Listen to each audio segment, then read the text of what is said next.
দেৰগাঁও থানাৰ বিৰুদ্ধে এইবাৰ সৰব খুমটাইৰ বিধায়ক মৃণাল শইকীয়া।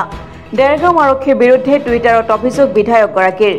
গোচৰীয়া পক্ষক মানসিক হাৰাশাস্তি কৰাৰ অভিযোগ বিধায়কগৰাকীৰ। এটা গোচৰক লৈ দেৰগাঁও আৰক্ষীয়ে পক্ষপাতিত্ব কৰাৰ অভিযোগ নিজৰ টুইটাৰত পোষ্ট কৰিলে বিধায়কগৰাকীয়ে। দেৰগাঁও আৰক্ষীৰ এই পক্ষপাতমূলক ভূমিকাত ক্ষোভিত হৈ পৰিছে গোচৰীয়া তবিউৰ ৰহমান।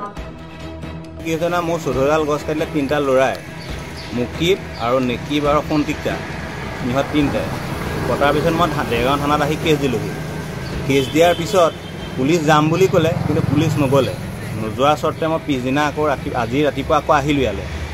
অহাৰ পিছত কথাটো অ' ছাৰক সুধিলত অ' ছাৰে কৈছে যে সিহঁতেও এখন কেছ দি থৈছে, এই কেছটো কোৰ্টতহে হ'ব। তাৰ কোৰ্টত হ'ব ছাৰ বোলো হেৰিটো দিয়ক, আমাক কি কয় ৰেজিষ্টাৰ নাম্বাৰটো দিয়ক। ৰেজিষ্টাৰ নাম্বাৰটো বোলে এতিয়া নহ'ব বোলে।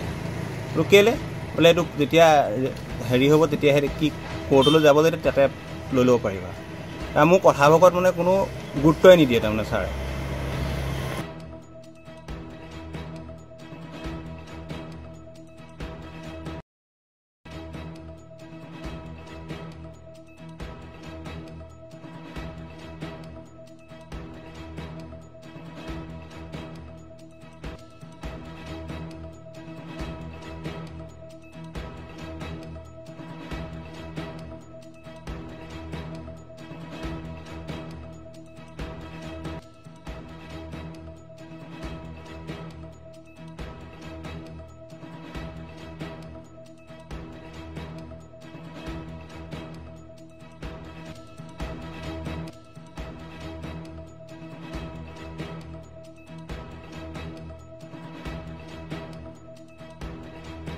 ৰিণ্টি চক্ৰৱৰ্তীৰ ৰিপৰ্ট, অসম টুডে।